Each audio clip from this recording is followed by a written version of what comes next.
Friends, ఇప్పుడే అందిన వార్త. హాస్పిటల్లో కాంగ్రెస్ మంత్రి పరిస్థితి విషమం, తీవ్ర టెన్షన్లో సీఎం రేవంత్ రెడ్డి.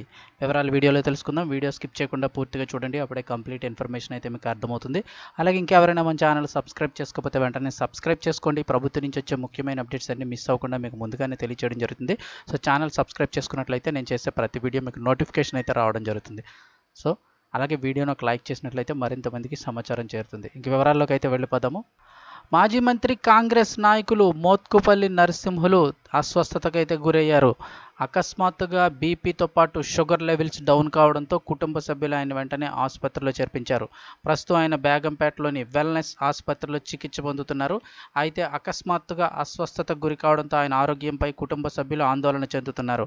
కాగా మాదిగలకు కాంగ్రెస్ పార్టీ తీవ్ర అన్యాయం చేసిందంటూ, మాదిగలకు ఇంత అన్యాయం మునుపెన్నడూ జరగలేదని, మనసు మార్చుకొని మాదిగలకు 2 ఎంపీ సీట్లు కేటాయించాలని మోత్కుపల్లి నరసింహులు బేగంపేటలోని తన నివాసంలో ఒకరోజు దీక్ష చేపట్టారు. ఈ మేరకు 2 రోజుల క్రితం దీక్ష చేపట్టిన ఆయన నిన్న దీక్షనైతే విరమింపజేశారు. మాదిగల కోసం దీక్ష చేశాను అంతే తప్ప పార్టీ మారే ప్రసక్తి లేదని కూడా ఆయన స్పష్టం చేశారు. అయితే దీక్ష వల్లే ఆయన అస్వస్థతకు గురై ఉండవచ్చని వైద్యులు అనుమానం వ్యక్తం చేస్తున్నారు. పరీక్షల అనంతరం ఆయన ఆరోగ్య పరిస్థితిపై వివరాలైతే వెల్లడిస్తామని వైద్యులైతే చెప్పారు.